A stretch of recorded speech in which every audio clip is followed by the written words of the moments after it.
So next topic is, my friends, the next topic is the Northeast, Purvottar. In the Northeast, regional aspirations reached a turning point in 1980s, है ना. पूर्वोत्तर में क्षेत्रीय आकांक्षाएं 1980 के दशक में एक निर्णायक मोड़ पर आ गई थी. This region now consist of 8 states, है ना. Arunachal Pradesh, Assam, Nagaland, Manipur, Tripura, Mizoram and Meghalaya, which earlier constituted the north eastern region, are often called seven sisters, है ना. तो हम सात बहनों के नाम से जिनको जानते हो कौन कौन से हैं, याद रखिएगा. आसाम, नागालैंड, मणिपुर, त्रिपुरा, मिजोरम एंड मेघालय, है ना. इसको पहले नॉर्थ ईस्ट रीजन के नाम से जाना जाता था. ये इंक्लूडिंग अरुणाचल प्रदेश, ये 7 राज्यों को सेवन सिस्टर्स कहा जाता है. याद रखिएगा, बहुत बार कंपटीशन एग्जाम में, कॉम्पिटिटिव एग्जाम में पूछा जाता है, बहुत बार पूछा जाता है कि इसमें से कौन सेवन सिस्टर्स के हिस्से हैं या नहीं है. तो ये सेवन सिस्टर में ये 7 राज्य आते हैं दोस्तों. लेकिन जब हम नॉर्थ ईस्ट की बात करते हैं तो उसमें एक और राज्य ऐड हो जाता है. Sikkim, which has been added to the list, is referred to as the brother to the seven sister. तो इस लिस्ट में नॉर्थ ईस्ट के नाम पे सिक्किम को जोड़ दिया जाता है और सिक्किम को कहा जाता है brother to this seven sister. तो ये 7 बहनों का भाई है सिक्किम, है ना. ये 7 बहनें हैं और सिक्किम को इन 7 बहनों का भाई कहा जाता है. ये कॉम्पिटिटिव एग्जाम में बहुत बार पूछा जाता है, सीयूटी में पूछा जा सकता है. आप लोग याद रखिएगा दोस्तों इस बातों को. The region has only 4% of the country's population but about twice as much share of its area, है ना. तो जो रीजन, ये क्षेत्र जो है, ये पूरे भारतवर्ष का जनसंख्या सिर्फ 4% जनसंख्या है यहाँ, बट ये क्षेत्रफल के हिसाब से लगभग उसका दुगना है, 8% है. A small corridor of about 22 kilometres connects the region to the rest of the country. तो एक छोटा सा कॉरिडोर जो 22 किलोमीटर का है, वो कनेक्ट करता है इस क्षेत्र को पूरे भारतवर्ष के साथ, है ना. 22 किलोमीटर लंबी एक पतली सी राहदारी है जो इसको कनेक्ट करती है पूरे भारत के साथ. Otherwise, the region shares boundaries with China, Myanmar and Bangladesh and serves as India's gateway to Southeast Asia. तो अदरवाइज़ ये जो क्षेत्र हैं, इनकी बाउंड्री चाइना, म्यांमार और बांग्लादेश से सटी हुई है और ये भारत का गेटवे है, India's gateway to south east Asia, दक्षिण पूर्व एशिया का ये प्रवेश द्वार है. The region had witnessed a lot of change since 1947. तो 1947 से इस क्षेत्र में काफ़ी बदलाव आए हैं. Tripura, Manipur and Khashi Hills of Meghalaya were erstwhile princely states which merged with India after independence, है ना. तो त्रिपुरा, मणिपुर और मेघालय के खासी हिल्स ये उस समय राजघराने थे, प्रिंसली स्टेट थे, जो आज़ादी के बाद, स्वतंत्रता के बाद भारत में मर्ज कर दिए जाते हैं, विलय कर दिए जाते हैं. The entire region of north east has undergone considerable political reorganisation. तो पूरा जो पूर्वोत्तर का क्षेत्र है ये काफ़ी राजनीतिक पुनर्गठन के इधर से गुजरा है. In Nagaland state was created in 1963. Nagaland 1963 में बनता है. मणिपुर, त्रिपुरा एंड मेघालय इन 1972 में मणिपुर, त्रिपुरा और मेघालय बनता है. While Mizoram and Arunachal Pradesh become separate states in 1987. तो 1987 में मिजोरम और अरुणाचल प्रदेश नए राज्य बनाए जाते हैं. The partition of India in 1947 had reduced the northeast to a landlocked region and affected its economy. तो जब भारत का बंटवारा हो जाता है 1947 में, तो नॉर्थ ईस्ट रीजन लैंडलॉक्ड बन जाता है उसके कारण, और यहाँ की इकोनॉमी को, अर्थव्यवस्था को इससे काफ़ी इफेक्ट हो जाता है. Cut off from the rest of India, the region suffered neglect in developmental terms. तो चूंकि ये भारत से पूरा कट ऑफ हो गया था थोड़ा, तो ये क्षेत्र जो है यहाँ पे विकास के चीज़ें में काफ़ी नेग्लेक्ट हो गई, थोड़ा सा ध्यान कम गया. Its politics too remained insulated. और इसकी जो राजनीति है वो भी भारत की राजनीति से थोड़ी इंसुलेटेड रही. At the same time, most states in this region underwent major demographic changes due to influx of migrants from neighboring states and countries. और उसके साथ ही इन राज्यों का है, इसमें एक बहुत बड़ा डेमोग्राफिक बदलाव आता है. यहाँ की जनमानस की संख्या में बदलाव होता है, क्योंकि बहुत संख्या में यहाँ इन्फ्लक्स होते हैं माइग्रेंट्स आते हैं पड़ोस के राज्य और देश से. The isolation of the region, its complex social character and its backwardness compared to other parts of the country have all resulted in the complicated set of demands from different states of the northeast. तो इस क्षेत्र का जो अलगाववाद होना है ना, इसका अलग थलग पड़ जाना और इसका जो सामाजिक संरचना है उसका जटिलता, है ना, और अन्य क्षेत्र राज्यों के कंपैरिजन में, देश के अन्य भागों के कंपैरिजन में इसका पिछड़ापन होना, है ना, ये have resulted in complicated set of demand. तो इनके कारण जो इनके डिमांड्स है, नॉर्थ ईस्ट राज्यों के जो डिमांड है वो काफ़ी ही जटिल डिमांड्स आने लगे इन राज्यों से। The vast international border and weak communication between the northeast and the rest of the India have further added to the delicate nature of politics there. तो जो इनका बहुत ज़्यादा इंटरनेशनल बॉर्डर जो है बहुत वास्ट है दोस्तों, है ना, ये देखिए, ये है इनका इंटरनेशनल बॉर्डर।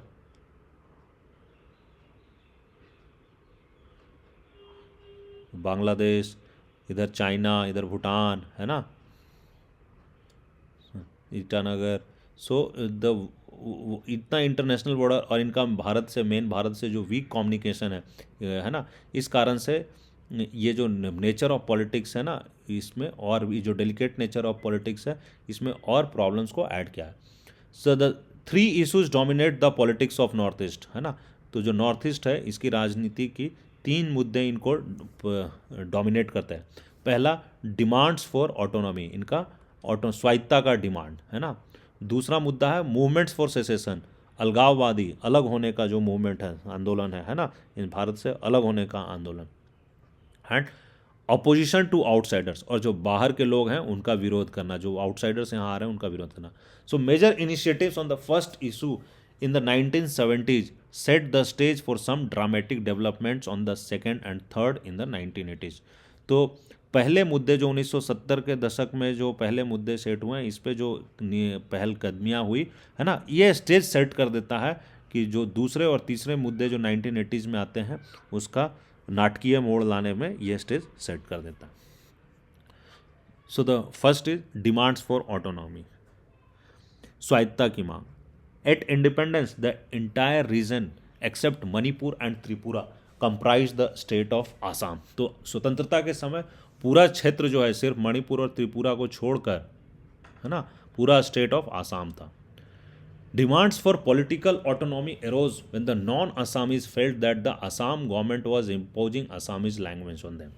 तो राजनीतिक स्वायत्ता की मांग तब उठी जब उनको लगा, जब जो नॉन आसामीज थे, जो आसामीज नहीं थे, वहाँ के लोगों को लगा कि जो सरकार, आसाम की सरकार है, वो आसामी भाषा सब पे इम्पोज कर रही है, सब पे दबाव डाल रही है, ज़बरदस्ती डाल रही है।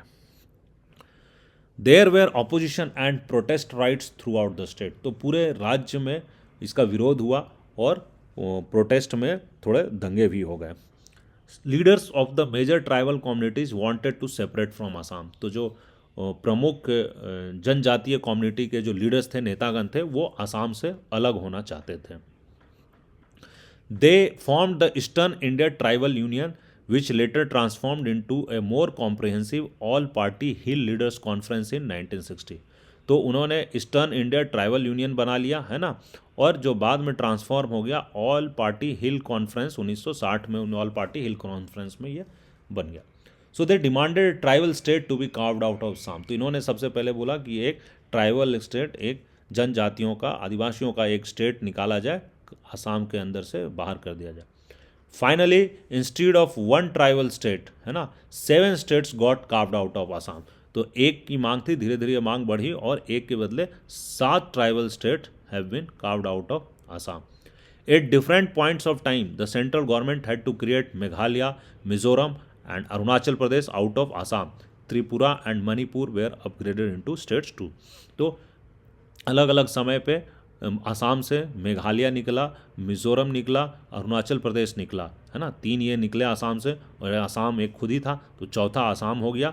एंड त्रिपुरा और मणिपुर को स्टेट में अपग्रेड कर दिया गया, तो ये 7 राज्य हो गए। The reorganisation of the north east was completed by 1972, है ना। तो 1972 तक जो इनका पूर्वोत्तर का पुनर्गठन था वो पूरा हो चुका था। But this was not the end of autonomy demands in this region. But इस क्षेत्र में जो स्वायत्ता की मांग है यहाँ पे ख़त्म नहीं हुई। In Assam for example communities like the Bodos, Karbis, Dimasas wanted separate state, है ना। जैसे कि उदाहरण के लिए असम के बोडो, कार्बी और दिमसा जैसे समुदाय ने अपने लिए अलग राज्य की मांग की है। Bodos, Karvis, separatist.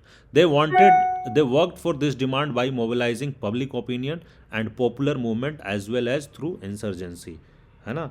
तो उन्होंने अपनी मांग के पक्ष में उन्होंने जनमत तैयार करने के प्रयास किए और जन आंदोलन चलाएं और कभी कभी इंसर्जेंसी विद्रोही कार्रवाइयाँ भी किए हैं। Often the same area was claimed by more than one community. तो बहुत बार ऐसा होता है कि एक ही क्षेत्र को, है ना, दो कम्युनिटी, एक दफ़ा ऐसा भी हुआ कि एक इलाके पर एक से ज़्यादा समुदाय ने अपनी दावेदारी बताई है कि ये दो कम्युनिटी कहती है कि ये मेरा क्षेत्र है, मेरा क्षेत्र है। It was not possible to go on making smaller and at smaller state. और इतना ये पॉसिबल नहीं था कि एक छोटा और उससे छोटा और उससे छोटा राज्य बनाता जाए। कितने में बांटेंगे यार, बांटते जाएंगे, कितना, किस लिमिट था। Therefore, some other provisions of our federal setup were used to satisfy their autonomy demands while remaining in Assam. तो इसके क्या किया कि उनको संतुष्ट करने की कोशिश की गई और इसके लिए उन्होंने हमारे संघीय राज व्यवस्था के कुछ और प्रावधानों का उपयोग करके उनकी जो स्वायत्ता की मांग है उसको थोड़ा सा संतुष्ट करने का कोशिश किया गया, जबकि वो आसाम के हिस्सा ही रहेंगे। कार्विस and डिमसस have been granted autonomy under district councils while Bodos were recently granted autonomous council, है ना। तो जो करवी और दिमसा समुदाय को जिला परिषद के अंतर्गत स्वायत्ता दी गई, जबकि बोडो जनजाति को हाल में स्वायत्त परिषद का दर्जा दिया गया है, ऑटोनॉमस काउंसिल का दर्जा दे दिया गया है बोडोस को, एंड कार्विस एंड दमसा को ऑटोनॉमी अंडर डिस्ट्रिक्ट काउंसिल्स दिया गया है। तो ये टॉपिक यहाँ पे समाप्त करता हूँ आज का वीडियो दोस्तों। So the next topic is secessionist movements, है ना, अलगाववादी आंदोलन। Demands for autonomy were easier to respond to for those involve in using the various provisions in the constitution for accommodation of diversities. तो जो स्वायत्ता की मांगों से निपटना आसान था क्योंकि संविधान में विभिन्नताओं का समाहार संघ में करने के लिए प्रावधान पहले से मौजूद थे, है ना। तो demands for autonomy were easier to respond because various provisions हमारे संविधान में पहले से थे कि जो विविधता है उसको कैसे एक्सेप्ट किया जाए, इसका प्रावधान हमारे संविधान में पहले से था। It was much more difficult when some groups demanded a separate country not in momentarily anger but consistently as a principled position, है ना। तो ये स्वायत्ता मांगते थे तब तक तो ठीक था, लेकिन जब कुछ समूहों ने अलग देश बनाने की मांग की, है ना, जब कुछ समूह डिमांडेड सेपरेट कंट्री, तो और वो सेपरेट कंट्री की जो मांग थी वो क्षणिक आवेश में नहीं बल्कि सिद्धांतगत तैयारी के साथ मांग कर रहे थे, not momentarily anger but with principled position, तो ये बहुत ज़्यादा डिफिकल्ट हो गया। The countries leadership faced this problem for a very long time in at least 2 states in the north east. और जो भारत का नेतृत्व है इसको पूर्वोत्तर के 2 राज्यों में अलगाववादी मांग का लंबे समय तक सामना करना पड़ा। एक comparison of these 2 cases offers us A lesson in democratic politics. तो इन दोनों राज्यों को हम अभी केसेस को डिस्कस करेंगे और इससे हमें हमारे डेमोक्रेटिक पॉलिटिक्स जो है उसको क्या सबक मिलती है, लोकतांत्रिक राजनीतियों को, वो भी देखेंगे। After independence the Mizo hills area was made an autonomous district with in Assam, है ना। स्वतंत्रता के बाद मिजो पर्वतीय क्षेत्र को आसाम के भीतर एक स्वायत्त जिला बना दिया गया। Some Mizos believed that they were never a part of British India and therefore did not belong to Indian Union. तो कुछ मिजोस का मानना था कि वो कभी भी ब्रिटिश इंडिया के हिस्से नहीं थे, तो इस तरीके से वो कभी भी भारत यूनियन का पार्ट नहीं है, भारत का पार्ट नहीं है। But the movement for secession gained popular support after the Assam government failed to respond adequately to the Great Famine of 1959 in Mizo Hills. तो मिजो हिल्स में 1959 में एक बहुत बड़ा भूखमरी आती है, ग्रेट फेमाइन आती है ना, अकाल आ जाता है ना। और इस अकाल में जो आसाम गवर्नमेंट है वो सही तरीके से रिस्पॉन्ड नहीं करती है। तो सही तरीके से आसाम गवर्नमेंट जब रिस्पॉन्ड नहीं कर पाती है तो जो अलगाववादी मूवमेंट है वो थोड़ा सा जनता के बीच में ज़्यादा पॉपुलर हो जाता है। The Mizo's anger led to the formation of Mizo National Front under the leadership of लाल डेंगा। तो लाल डेंगा के लीडरशिप में मिजो नेशनल फ्रंट बन जाता है ना, Mizo national front under leadership of Laldenga. In 1966 the MNF started an armed campaign for independence। तो 1966 में Mizo national front ने आज़ादी की मांग करते हुए सशस्त्र अभियान शुरू किया। Thus started a 2-decade long battle between Mizo insurgents and the Indian army. और यहाँ से भारतीय सेना और मिजो विद्रोहियों के बीच 2 दशक तक चलने वाली लड़ाई की शुरुआत हो जाती है। The MNF fought a guerrilla war, got support from Pakistani government and secured shelter in the then East Pakistan. तो जो MNF थे वो गुरिल्ला युद्ध किया करते थे, पाकिस्तान सरकार का उनको समर्थन था और तत्कालीन पूर्वी पाकिस्तान में मिजो विद्रोही अपने ठिकाना बनाए हुए थे। The Indian security forces countered it with a series of repressive measures of which the common people were the victims, है ना। तो बेसिकली भारतीय सेना ने विद्रोही गतिविधियों को दबाने के लिए जवाबी कार्रवाई की और इसमें आम जनता को भी कुछ कष्ट उठाने पड़े। At one point even air force were used, और कुछ समय के लिए वायुसेना तक का इस्तेमाल करना पड़ा, है ना। These measures caused more anger and alienation among the people, और सेना के इन कदमों से स्थानीय लोगों में क्रोध और अलगाव की भावना और तेज हो गई। So at the end of the 2 decades of insurgency everyone was loser. तो 2 दशकों तक चले इस बगावत में हर पक्ष को हानि उठानी पड़ी।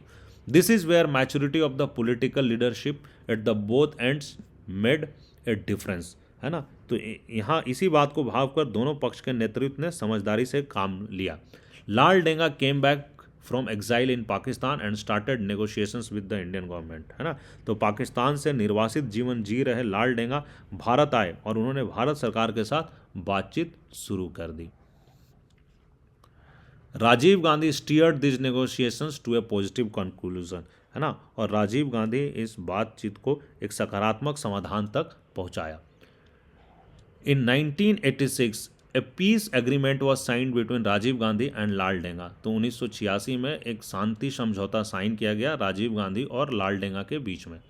As per this accord Mizoram was granted full fledged statehood with special powers and MNF agreed to give up secessionist struggle.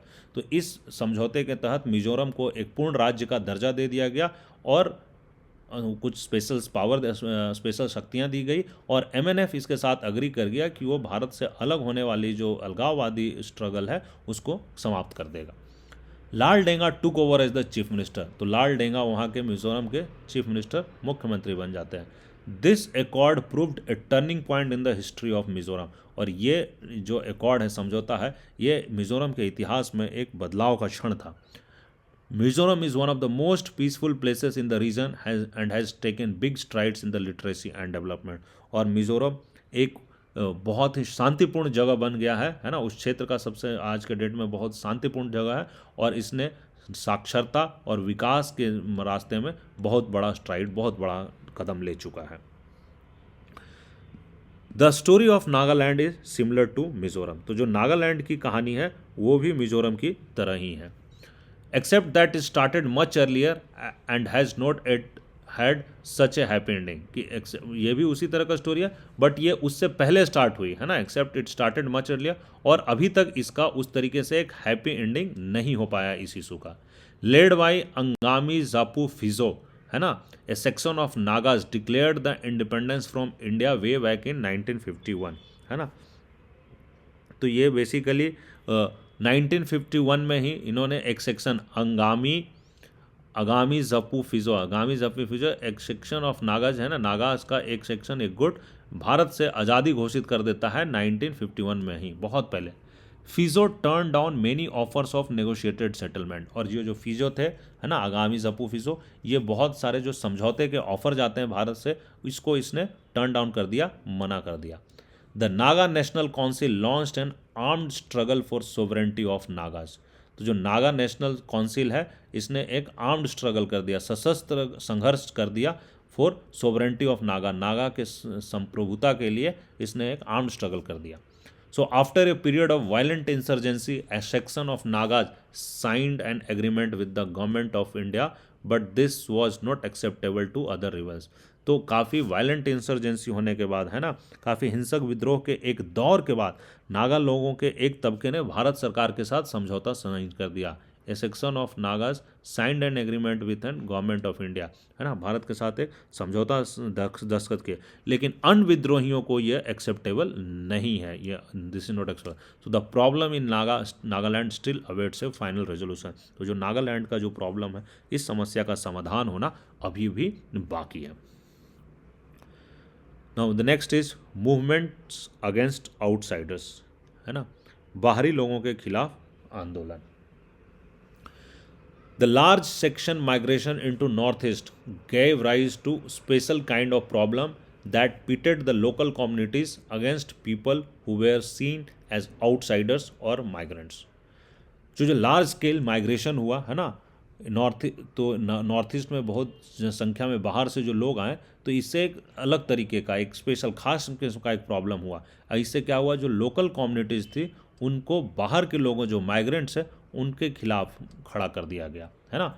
These late comers either from India और abroad are seen as encroachers on the scarce resources like land and potential competitors to employment opportunities and political power. तो ये जो late commerce थे, जो आए बाहर से लोग, या तो इंडिया से आए हो या बाहर से आए हैं, लेकिन इनको देखा गया कि ये वहाँ इंक्रोच कर लिए हैं, है ना। और ये जो वहाँ के ऑलरेडी जो स्कार्स रिसोर्सेज है, जो सीमित संसाधनें हैं जैसे कि लैंड, है ना, और उसके ऊपर ये आकर पहले से इंक्रोच कर लिए। और ये एक political competition to employment opportunity, potential competitor, तो जो वहाँ रोजगार के अवसर है उसके लिए ये एक कॉम्पिटिटर हो गए हैं, और वहाँ जो सत्ता है, पॉलिटिकल पावर है, उसके लिए भी एक कॉम्पिटिटर हो गए। तो ये इशूज़ बन गया। This issue had taken political and sometimes violent form in many states of the north east. तो यह मुद्दा कई बार राजनीतिक और कई बार तो ये वायलेंट फॉर्म्स ले लिया है ना। इसमें हिंसा भी हुआ इस मुद्दे के ऊपर नॉर्थ ईस्ट के राज्यों में। The Assam movement from 1979 to 1985 is the best example of such movement against outsiders. तो 1979 से 1985 के बीच में जो आसाम मूवमेंट हुआ है, यह एक उसका बेस्ट एग्जाम्पल है आउटसाइडर के खिलाफ जो movement. The Assamese suspected that there were huge numbers of illegal Bengali Muslim settlers from Bangladesh. तो असामीज का, ये आसाम वालों का ये शक था कि बहुत बड़ी संख्या में, है ना, गैर कानूनी तरीके से मुस्लिम बंगाली जो है ना, बंगाली मुस्लिम सेटलर्स बांग्लादेश से आके आसाम में बस गए। They felt that unless this foreign nationals are detected and deported they would reduce the indigenous Assamese into minority. और उनको ऐसा अनुभव हुआ, उनको ऐसा फील हुआ कि जो ये फॉरेन नेशनल जो बाहर से आए हैं, है ना, अगर इनको नहीं पकड़ के, अगर इनको वापस डिपोर्ट नहीं भेजा जाए, तो जो इंडिजीनियस, जो यहाँ के लोकल आसामीज लोग हैं, जो रियल में यहाँ के पहले से वसिंदा लोग हैं, उनको ये माइनॉरिटी में कन्वर्ट कर देंगे, रियल आसामीज ही माइनॉरिटीज हो जाएंगे। There were other economic issues, और इसके साथ कुछ और अन्य आर्थिक समस्याएं भी थी। There was wide spread poverty and unemployment in Assam despite the existence of natural resources like oil, tea and coal. तो आसाम में ऑलरेडी काफ़ी व्यापक तरीके से गरीबी और बेरोजगारी थी, जबकि वहाँ पे नेचुरल संसाधन है, लाइक वहाँ ऑयल है, चाय का बागान है, कोल है, कोयला है। तो इन सब होने के बावजूद, संसाधन होने के, प्राकृतिक संसाधन होने के बावजूद वहाँ व्यापक गरीबी और बेरोजगारी है थी। It was felt that this were drained out of the state without any commensurate benefit to the people. तो उनको ऐसा महसूस हुआ कि ये राज्य से इन चीज़ों को ड्रेन आउट करके निकाला जा रहा है, और राज्यों के लोगों को सही तरीके से कॉम्पनसेशन या लाभ वापस में नहीं दिया जा रहा है। So in 1979 all Assam Jharkhand all Assam students union, है ना, सो 1979 में, है ना, आज AASU all Assam students union, a student union group not affiliated to any party led an anti foreigner movement. तो ये किसी भी पार्टी से एफिलिएटेड नहीं है ये यूनियन, बट इसने फॉरेनर के खिलाफ, है ना, विदेशियों के खिलाफ इसने एक मूवमेंट स्टार्ट कर दिया। The movement was against illegal migration, against domination of Bengalis and other outsiders, and against faulty voters register that included the names of lakhs of immigrants. तो ये मूवमेंट किसके अगेंस्ट था? जो गैर कानूनी माइग्रेशन हुआ है ना, और जो बंगालियों का वहाँ डोमिनेशन हो रहा उसके अगेंस्ट, एंड जो बाहरी लोग आए थे, और जो फॉल्टी वोटर रजिस्टर बन गया था जिसमें बहुत सारे लाखों लोग जो इमिग्रेंट्स थे उनके वोटर लिस्ट में नाम आ गए थे, उसके अगेंस्ट ये आंदोलन हुआ। The movement demanded that all outsiders who had entered the state after 1951 should be sent back. तो इस आंदोलन का डिमांड ये था कि जो भी बाहर से लोग आए हैं 1951 के बाद, जो भी बाहर से लोग आके राज्य में बस गए हैं, उनको वापस भेज दिया जाए। The agitation followed many novel methods and mobilized all sections of Assamese people drawing support across the state. तो ये जो आंदोलन था ये बहुत ही अच्छे नोवेल मेथड्स को अप्लाई किया और इसने मोबिलाइज किया सारे सेक्शंस ऑफ पीपल। तो मतलब आसाम में हर एक तरह के तबके के लोगों को इसने अपने साथ किया और उन सबका सपोर्ट प्राप्त किया पूरे आसाम राज्य में। It also involve many tragic and violent incidents leading to loss of property and human lifes. और इसमें कभी कभी काफ़ी दुखद और हिंसक घटनाएं भी हुए जिससे जीवन की ह्यूमन लाइफ्स है ना, तो लोगों की जान गई और प्रॉपर्टी का भी लॉसेस हुआ। The movement also tried to blockade the movement of trains and supply of oil from Assam to refineries in Bihar. तो यह मूवमेंट में यह भी कोशिश किया गया कि इसने जो मूवमेंट जो है जो ट्रेन्स के द्वारा जो मूवमेंट है उसको ब्लॉक करने की कोशिश की गई और जो ऑयल है तेल जो आसाम से निकल कर बिहार की रिफाइनरीज जा रही थी वहाँ भी सप्लाई को ब्लॉक करने का यहाँ से इससे कोशिश किया गया। Eventually after 6 years of turmoil, Rajiv Gandhi led government entered into negotiation with ASU leaders, leading to the signing of an accord in 1985. है ना, तो लगभग 6 साल की सतत अस्थिरता के बाद राजीव गांधी के नेतृत्व वाली सरकार ने आसू के नेताओं के साथ बातचीत शुरू कर दी, है ना, और जिसके कारण एक अकॉर्ड साइन हुआ 1985 में, एक परिणाम स्वरूप एक समझौता हुआ। According to this agreement, those foreigners who migrated into Assam during and after Bangladesh war and since were to be identified and deported, है ना। तो इस जो समझौता हुआ इसके अंतर्गत तय किया गया कि जो लोग बांग्लादेश युद्ध के दौरान अथवा उसके बाद सालों से आसाम में आए हैं उनकी पहचान की जाएगी और उनको वापस भेजा जाएगा ड्यूरिंग एंड आफ्टर बांग्लादेश वार वाले को। With the successful completion of the movement, the ASU and the Assam Ghan Sangram Parishad organized themselves as a regional political party called Assam Ghan Parishad, है ना। तो ये जो मूवमेंट का सक्सेसफुल होने के बाद जो आसू है और आसाम घन संग्राम परिषद ये दो गुट मिलकर एक रीजनल पॉलिटिकल पार्टी बनाती है, एक क्षेत्रीय राजनीतिक दल बनाती है और उसका नाम होता है आसाम घन परिषद AGP। It came to power in 1985 with the promise of resolving the foreign national problem as well as to build a golden Assam। तो ये सत्ता में आती है 1985 में एक प्रॉमिस के साथ, एक वायदे के साथ कि ये जो विदेशी मूल के जो लोगों का प्रॉब्लम है इसको रिजॉल्व करेगी और एक आसाम को एक गोल्डन स्वर्णिम आसाम बनाने का निर्माण करेगी। Assam accord brought peace and change the face of politics in Assam. तो जो आसाम समझौता हुआ इससे शांति कायम हुई और प्रदेश की राजनीति का चेहरा भी बदला ना। But it did not solve the problem of immigration. But ये जो आप्रवास की समस्या है इसका समाधान नहीं कर पाई। The issue of outsiders continues to be a live issue in the politics of Assam and many other places in north east. तो ये जो बाहर वाले लोग आकर बस गए हैं ये मुद्दा आज भी आसाम की राजनीति एवं और अन्य नॉर्थ ईस्ट के पूर्वोत्तर के राज्यों में यह एक जीवंत मसला है। This problem is particularly acute for example in Tripura as the original inhabitants have been reduced to being a minority in their own land। तो ये प्रॉब्लम त्रिपुरा में ना, है ना, और भी एक्यूट है और भी जघन्य है, बिकॉज वहाँ पे जो उनके ओरिजिनल मूल वसिंदा लोग थे, जो इनहेबिटेंट्स थे, वो एक माइनॉरिटी के रूप में रिड्यूस हो गए हैं, अपने ही ज़मीन पे वो माइनॉरिटी हो गए हैं। The same feeling informs the hostility of the local population to Chakma refugee in Mizoram and Arunachal Pradesh. तो ये सेम जो फीलिंग्स है, भावना है, informs the hostility of local population. तो जो लोकल पॉपुलेशन का जो हॉस्टिलिटी है ये यहाँ भी एक मुद्दा बना हुआ है। चकमा शरणार्थियों को लेकर गुस्सा बना हुआ है ना, मिज़ोरम में और अरुणाचल प्रदेश में जो चकमा रिफ्यूजी है उसके प्रति भी गुस्सा बना हुआ है मिज़ोरम और अरुणाचल प्रदेश में। तो ये टॉपिक यहाँ पे ख़त्म होता है दोस्तों।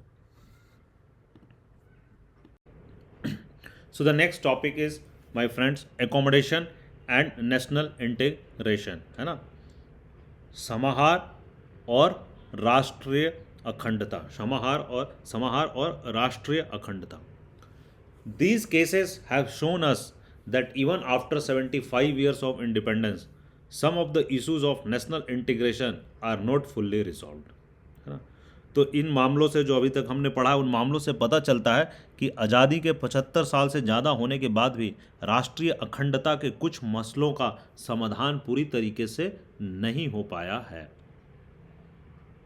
We have seen that regional aspirations ranging from demands of statehood and economic development to autonomy and separation keep coming up. तो हमने देखा है कि जो रीजनल एस्पिरेशंस है, जो क्षेत्रीय आकांक्षाएं हैं, है ना, वो लगातार एक न एक रूप में उभरती रहती है ना. कभी कहीं से अलग अलग राज्य बनाने की मांग उठी, तो कहीं आर्थिक विकास का मसला उठा, तो कहीं कहीं अलगाववादी वाले स्वर उठे. सो इकोनॉमिक डेवलपमेंट, ऑटोनॉमी और सेपरेशन, है ना, इन चीज़ों का जो रीजनल एस्पिरेशन इन चीज़ों से जुड़े हुए उठते रहे. The period saw 1980 accentuated these tensions and tested the capacity of democratic politics to accommodate the demands of diverse sections of society, है ना. सो 1980 के बाद के दौर में भारत की राजनीति इन तनाव के घेरे में रही और समाज के विभिन्न तबकों की मांगों में पटरी बैठा पाने की लोकतांत्रिक राजनीतिक क्षमता की परीक्षा भी हुई है. So what lessons can we draw from this examples. तो इन उदाहरण से हम क्या सबक सीखते हैं वो देखते हैं. So the first and the most elementary lesson is that regional aspirations are very much a part of democratic politics. तो जो सर्वप्रथम जो सबसे पहला और बुनियादी सबक तो यही है कि जो क्षेत्रीय आकांक्षाएं हैं ये लोकतांत्रिक राजनीति का एक महत्वपूर्ण अंग है ना, हिस्सा है. Expression of regional issues is not an aberration और एन एबनॉर्मल फेनोमेना, है ना. तो क्षेत्रीय मुद्दों की जो अभिव्यक्ति है ये कोई असामान्य अथवा लोकतांत्रिक राजनीति के व्याकरण से बाहर की घटना नहीं है. This is not an abnormal phenomenon and this is not an aberration. जो रीजनल इशूज है ये एक एबेरेशन नहीं है. Hello hello. जी सर, नमस्कार. नमस्कार. वो हम गया से बोल रहे हैं, आपका फ्लैट देखे हैं, रेंट पे चाहिए था. अच्छा अच्छा. हाँ. कहाँ पे, कौन सा वस्तु विहार में? फेज 3. अच्छा, मानपुर वाला में. हाँ हाँ. जी सर, जी. ओके. तो ये गार्ड साहब है, देखिए बात कर लीजिए. आपसे बात कर. अच्छा ठीक. तो देख तो लिए सर जाके आपका. अच्छा अच्छा. तो क्या उसका सर रेंट उठा तो? क्या नाम हुआ आपका? हमारा आर के सिंह नाम हुआ. अच्छा. तो आपको किन्होंने बताया, किन किन किन के रेफरेंस से आप आए हैं?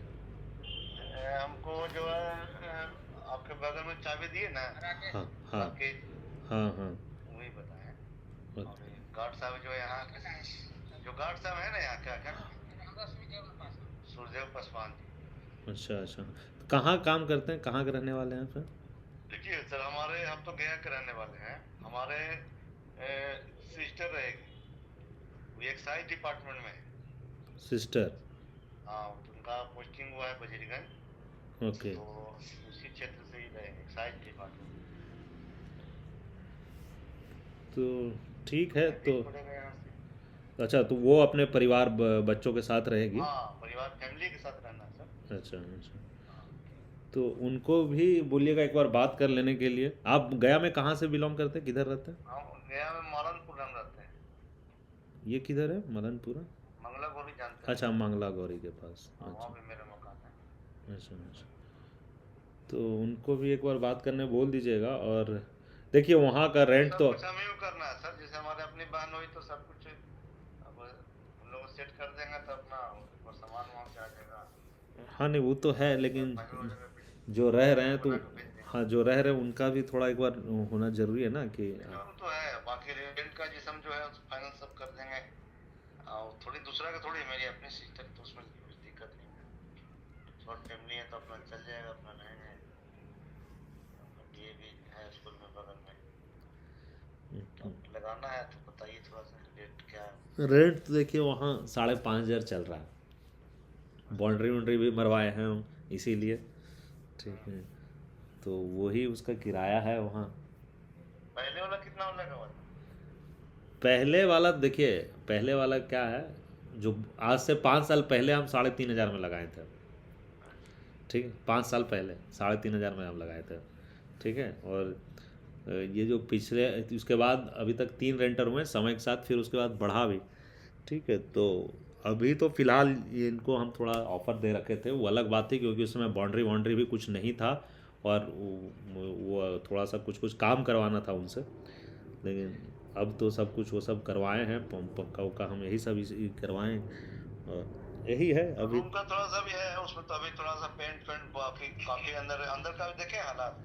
देखिए वो यही तो बात है कि उसमें ऐसा है ना कि उसको हमको रेंट देने में, फिर अगर हम ये सब देखेंगे ना तो रेंट देने में हमको लॉस ही हो जाएगा। जितना उसमें हम काम करवा, जितना हमको रेंट निकलता नहीं उससे ज़्यादा हम काम करवा दिए हैं। और अभी बहुत मतलब उसमें से देखे हैं हम अंदर में, हम्म। पेंट थोड़ा सा इधर उधर सब काफी अब जितना रेंट निकलेगा नहीं, देखिए उतना में बाउंड्री मरवा दिए हैं। अब जितना रेंट निकलेगा नहीं उसमें पेंट हो जाएगा, तो ये बात हो जाती है ना। जी जी। तो ये सब चीज़ को थोड़ा सा देखना पड़ेगा। देख लीजिए, ऐसे वो सही रेंट है। हम आपको बता रहे हैं कि इसमें सबसे पहले एक दुकान चलवाएं हम, सरकारी, बिहार सरकार का एक दुकान चलवाएं आजीविका का। उस समय 3,500 रुपया पर मंथ कड़क आ जाता था। तो अब तो बाउंड्री वाउंड्री भी हो गया, और अच्छा, आप सर कहाँ के रहने वाले हैं? हम भी गया के ही रहने वाले हैं। अच्छा अच्छा, चलिए बढ़िया हाँ, है। हम भी गया के ही रहने वाले हैं। ठीक है, तो ठीक। मतलब वही है, 5,500 रेंट लगेगा। हाँ हाँ, और इसे कुछ आता है चार्ज है मैं ठीक है? और कुछ नहीं आएगा, पानी वानी तो वहाँ सब कुछ है। बिजली का कनेक्शन आपको खुद लेना होगा, और खुद अपना वो तो प्रीपेड है, वो जैसा है वो आपको, हाँ। हाँ वो देखना होगा। और बाकी यहाँ का सिस्टम कुछ है ना, गार्ड वार्ड का ये सब का ऐसा कुछ कुछ है, हम्म, कमेटी का ऐसा कुछ भी है कुछ? वो वही थोड़ा बहुत होगा, 100-200 रुपया, वैसे तो वहाँ कुछ ज़्यादा है नहीं। तो वो वहीं के अच्छा कमेटी के लोग का ही वहाँ का है, और ऐसा ज़्यादा कुछ है नहीं। तो उसमें तो हम, चलिए हम बात करके सर हाँ वैसा आप बताते हैं बात करके ऐसा है। बताइए। ठीक। नहीं युवाओं मिल रहा था, हम्म। तो वो 4 रूम ऊपर नीचे दोनों मिल रहा है, तो हम्म। उनको उतना बड़ा नहीं चाहिए, और परिवार है तो उतना बड़ा लेके ऊपर लेके उतना क्या करें। हाँ वो तो बात है, वो तो बात है।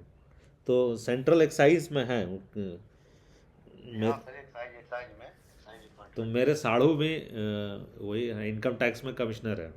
हाँ तो वो तो इनकम टैक्स हो गए ना, हाँ एक्साइज वैसे ही का हम समझ होता है रहे ना हैं, दारू हाँ हाँ, नहीं नहीं, दारू। हम समझ रहे हैं, एक्साइज भी समझ रहे हैं।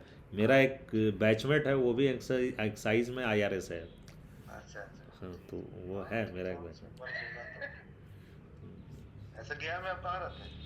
गया हम बोध गया। हाँ तो बस बोध गया, आप गया आइएगा तो इधर ही मालनपुर होके जाते होंगे। हम्म। उधर भी क्या है आपका, फेज 2 में भी क्या हाँ फेज 2 में भी है। है खाली लगा हुआ? नहीं अभी तो खाली है, लेकिन अभी लगाने का हम लोग अभी उसको थोड़ा सा सोचे नहीं है, थोड़ा होल्ड पे रखे हैं। उधर उधर का भी एक तो वैसा अगर रहेगा तो भविष्य में वैसा लगाएंगे, तो वैसा हम आपको सूचित करेंगे अगर वैसे बात रही तो। ठीक है, अभी थोड़ा दिन कुछ काम वाम है घर का जुड़ा हुआ, तो इसलिए अभी हम नहीं लगा रहे वहाँ थोड़ा। ठीक है सर, तो हम बात करके जैसा हो नंबर बता देंगे। ठीक है, ठीक ठीक।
जय हिंद फ्रेंड्स, इस वीडियो में मैं चैप्टर 7 का स्पेशल टॉपिक्स, पॉलिटिकल साइंस का जो चैप्टर 7 है क्लास 12 का, इसका रीजनल एस्पिरेशन चैप्टर है ना, क्षेत्रीय आकांक्षा है, उसके स्पेशल टॉपिक्स को कवर करूंगा, और जो एक ही इसमें क्वेश्चन है ऑब्जेक्टिव टाइप क्वेश्चन, उसको भी इसी में मैं साथ में कवर कर दूंगा।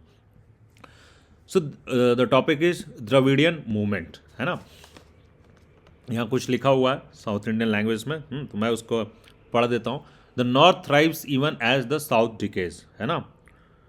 उत्तर हर दिन बढ़ता जाए, दक्षिण दिन दिन घटता जाए, ये इसका मीनिंग है दोस्तों, है ना।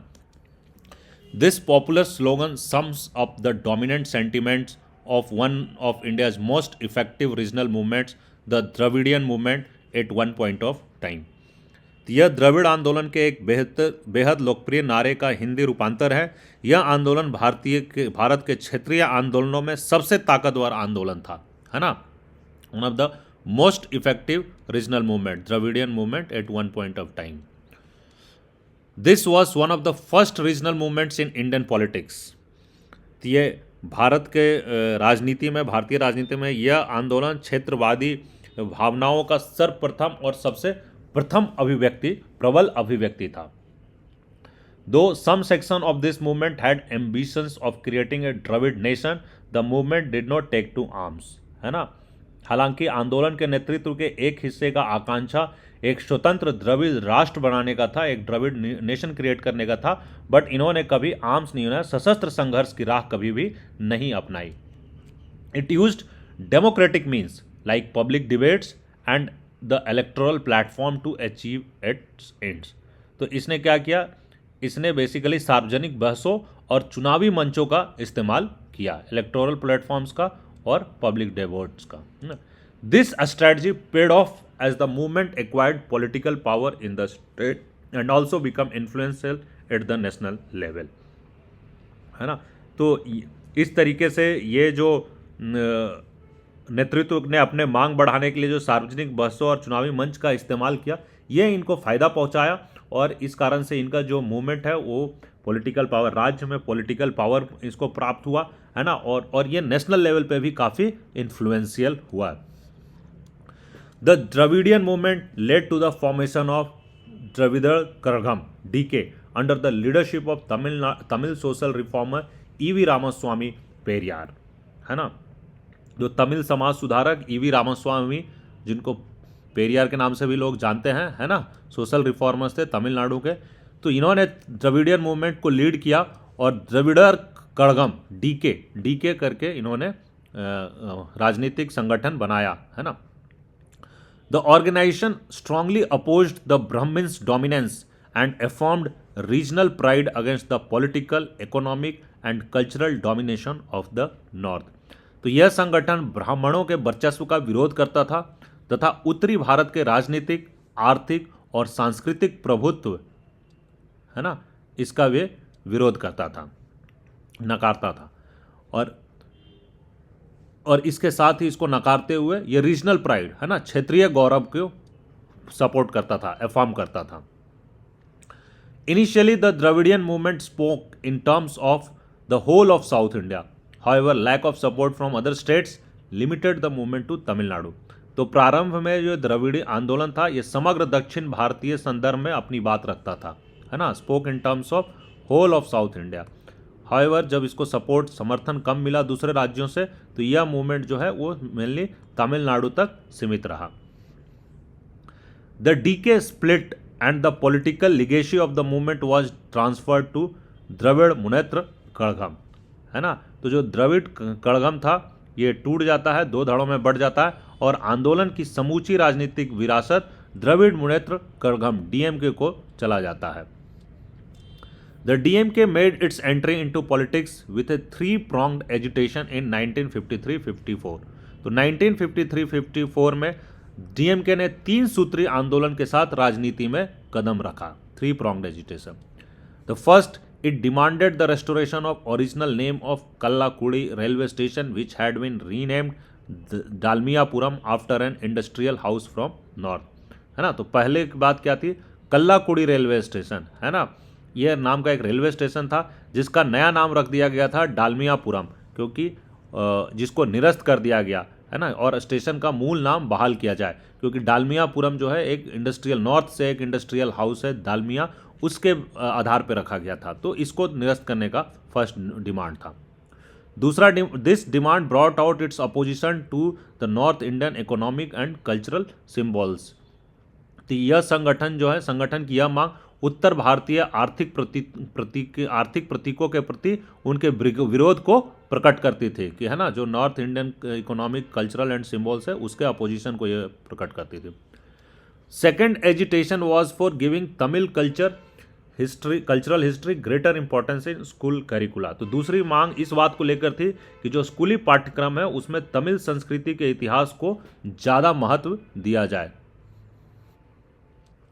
The third agitation was against the craft education scheme of the state government, which it alleged was linked to Brahminical social outlook, है ना।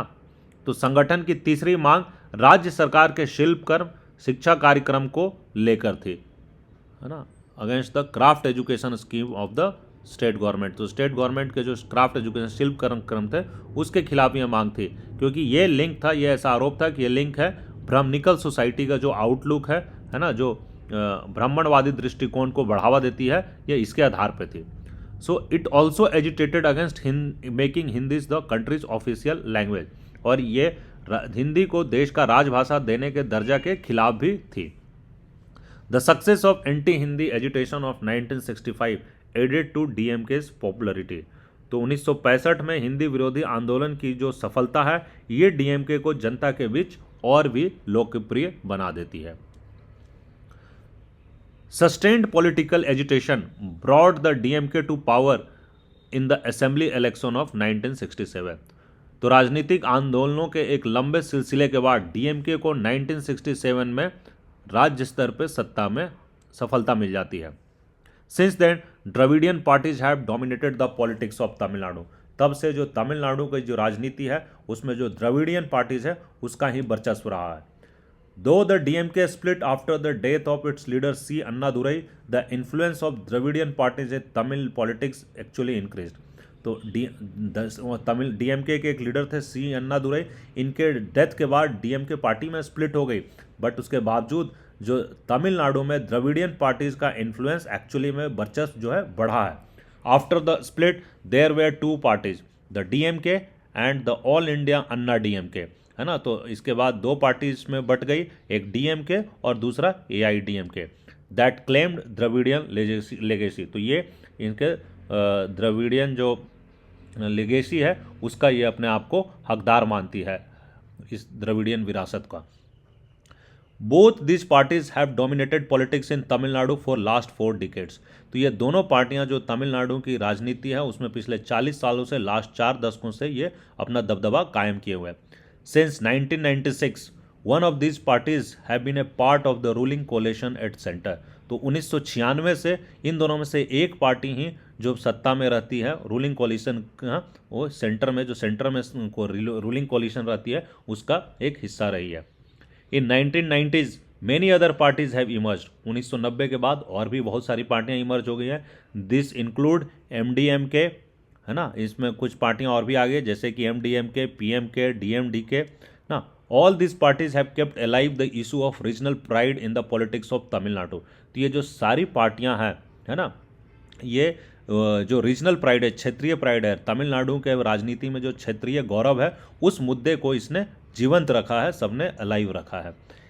Initially seen as a threat to Indian nationalism, regional politics in Tamil Nadu is a good example of compatibility of regionalism and nationalism, है ना। तो एक समय क्षेत्रीय राजनीति को भारतीय राष्ट्र के लिए खतरा माना जाता था। Initially it was seen as a कि थ्रेट टू इंडियन नेशनलिज्म, ये जो क्षेत्रीय रीजनल पॉलिटिक्स है ये इंडियन नेशनलिज्म के लिए ये खतरा माना जाता था। लेकिन तमिलनाडु की राजनीति क्षेत्रवाद और राष्ट्रवाद के बीच जो सहकारिता है, जो तमिलनाडु की रीजनलिज्म और नेशनलिज्म के बीच में जो कॉम्पेटेबिलिटी है, जो सहकारिता है, ये एक अच्छा उदाहरण है कि एक अच्छा, इस तमिलनाडु की राजनीति का, इस भावनाओं का एक अच्छा उदाहरण पेश करती रहती है। अब आते हैं दोस्तों सिक्किम मर्जर पे, सिक्किम का विलय। At the time of independence Sikkim was a protectorate of India, है ना। तो आज़ादी के समय सिक्किम को भारत का शरणागति प्राप्त थी, है ना, प्रोटेक्टरेट प्राप्त थी। It mean that while it is not part of India it was also not a fully sovereign country. इसका मतलब यह था कि तब सिक्किम भारत का अंग तो नहीं था, लेकिन वह पूरी तरह से संप्रभु राष्ट्र भी नहीं था। It was not fully sovereign. Sikkim's defense and foreign relations were looked after by India, while the power of internal administration was with Chogyal, Sikkim's monarch, है ना। तो जो सिक्किम की रक्षा और विदेश नीति है ना, विदेश संबंध है, विदेश मामलों का जिम्मा भारत सरकार का था, जबकि सिक्किम के आंतरिक प्रशासन की बागडोर यहाँ के राजा चोग्याल के हाथों में था। चोग्याल सिक्किम्स के मोनार्च, यहाँ के राजा monarch. This arrangement ran into of difficulty as the Chogyal was unable to deal with democratic aspirations of the people. यह व्यवस्था कारगर साबित नहीं हो पाई क्योंकि सिक्किम के राजा स्थानीय जनता की लोकतांत्रिक आकांक्षाओं को संभाल नहीं पाए। N overwhelming majority of Sikkim's population was Nepali. Sikkim की आबादी में एक बहुत बड़ा हिस्सा नेपालियों का था। But the Chogyal was seen as perpetuating the rule of a small elite from the minority Lepcha Bhutia community. तो नेपाली मूल की जनता के मन में यह भाव घर कर गया कि जो चोग्याल अल्पसंख्यक लेप्चा भूटिया के एक छोटे से अभिजन तबके का शासन उन पर लाद रहा है। The anti Chogyal leaders of both the community short and got support from India. तो चोग्याल विरोधी दोनों समुदायों के नेताओं ने भारत के सरकार से मदद मांगी और भारत का समर्थन हासिल किया। The first democratic election to Sikkim assembly in 1974 were swept by Sikkim Congress which stood for the greater integration with India. तो सिक्किम विधानसभा के लिए जो पहला लोकतांत्रिक चुनाव होता है वो 1974 में होता है और इसमें सिक्किम कांग्रेस को भारी विजय प्राप्त होती है और ये जो पार्टी है ये भारत के साथ जोड़ने के पक्ष में थी। The assembly first sought the status of associate state and then in April 1975 passed a resolution asking for full integration with India. तो सिक्किम विधानसभा ने पहले भारत के सह प्रांत, है ना, एसोसिएट स्टेट सह प्रांत बनने की कोशिश की और इसके बाद 1975 के अप्रैल में एक प्रस्ताव पारित किया और इस प्रस्ताव में भारत के साथ सिक्किम के पूर्ण विलय की बात की गई। अप्रैल 1970, याद रखिएगा, अप्रैल 1970 में फुल इंटीग्रेशन विथ इंडिया का resolution. This was followed by a hurriedly organised referendum that put a stamp of popular approval in the assembly's request. इस प्रस्ताव के तुरंत बाद सिक्किम में रेफरेंडम करवाया गया, जनमत संग्रह कराया गया और जनमत संग्रह में जनता ने विधानसभा के फैसले पर अपनी मुहर लगा दी। The Indian parliament accepted this request immediately and Sikkim became the 22nd state of Indian union. तो भारत सरकार ने सिक्किम विधानसभा के अनुरोध को तत्काल मान लिया और सिक्किम भारत का 22वां राज्य बन गया। Chogyal did not accept this merger and his supporters accused the government of India of foul play and use of force. तो चोग्याल ने इस फैसले को नहीं माना और उसके समर्थकों ने भारत सरकार पर साजिश रचने तथा बल प्रयोग करने का आरोप लगाया। Yet the merger enjoyed popular support and did not become a divisive issue in Sikkim politics, है ना।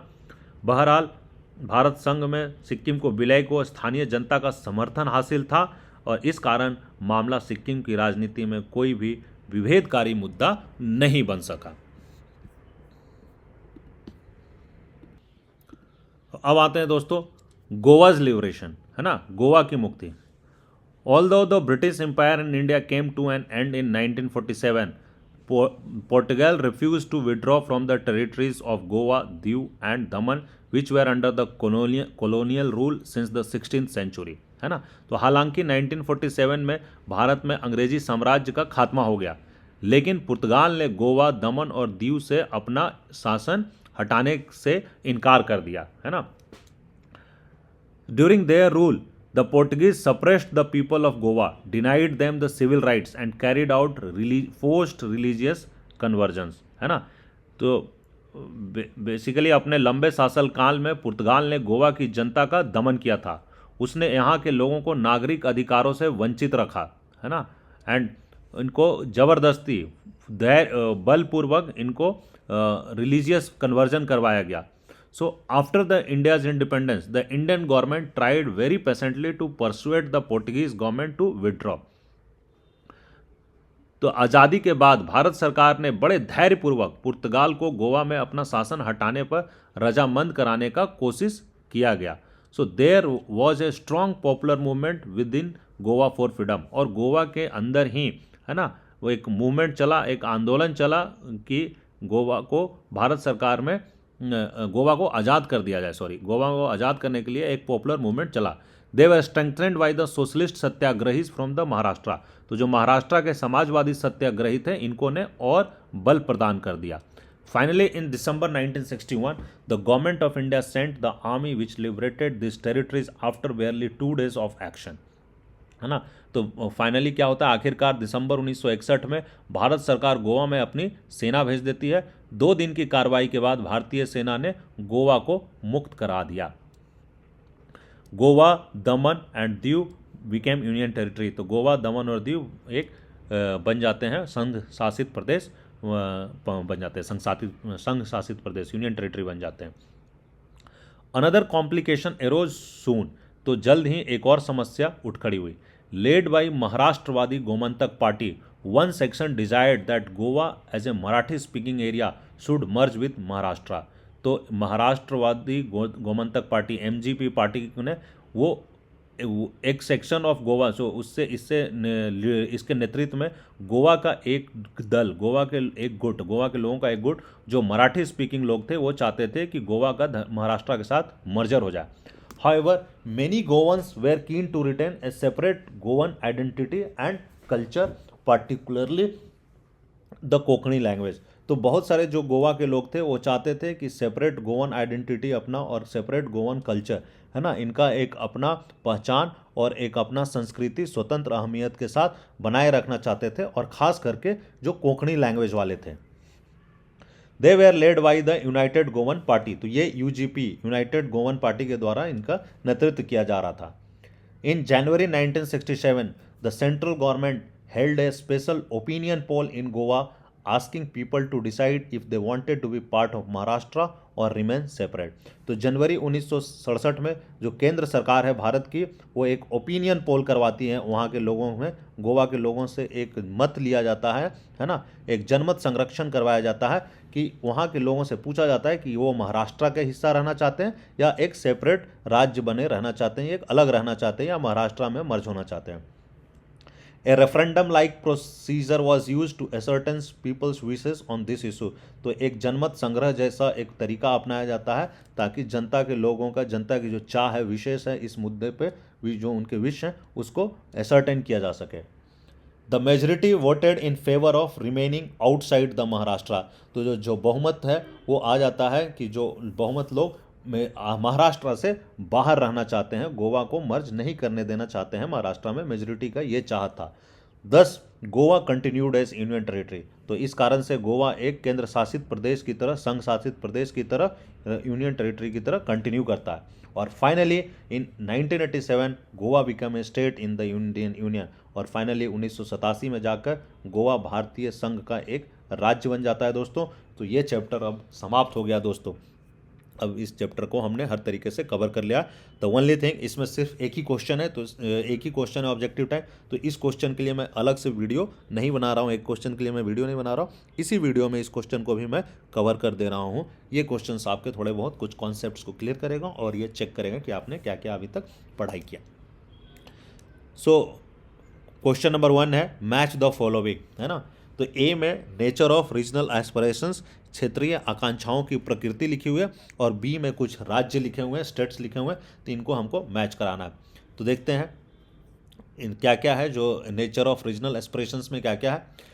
ए में है socio religious identity leading to statehood, सामाजिक धार्मिक पहचान के आधार पर राज्य का निर्माण, ये कह रहा।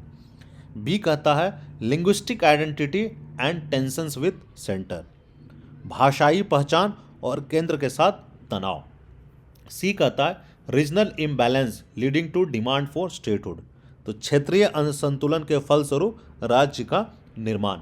और डी कहता है secessionist demands on account of tribal identity, आदिवासी पहचान के आधार पर अलगाववादी मांग। इधर राज्यों का है 1 में है नागालैंड मिजोरम, 2 में है झारखंड छत्तीसगढ़, 3 में पंजाब और 4 में तमिलनाडु। तो अब मैच कराते हैं दोस्तों, है ना। पहला है a socio religious identity leading to statehood, है ना। तो सामाजिक धार्मिक पहचान के आधार पर राज्य का निर्माण, तो किस राज्य का? पंजाब होगा दोस्तों। इसको ए को हम 3 से मैच कराते हैं।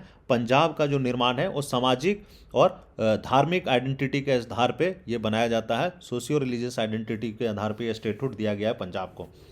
बी है जो linguistic identity and tension with centre, भाषाई पहचान और केंद्र के साथ तनाव के आधार पर बनता है। तो बी का मैच कराएंगे दोस्तों, तमिलनाडु से मैच होगा। बी विल मैच विथ 4, है ना। तमिलनाडु इस जो लिंग्विस्टिक आइडेंटिटी पे बना है, मैंने आपको पढ़ा है कि तमिल भाषा के आइडेंटिटी पे बना, और ये एंटी हिंदी था।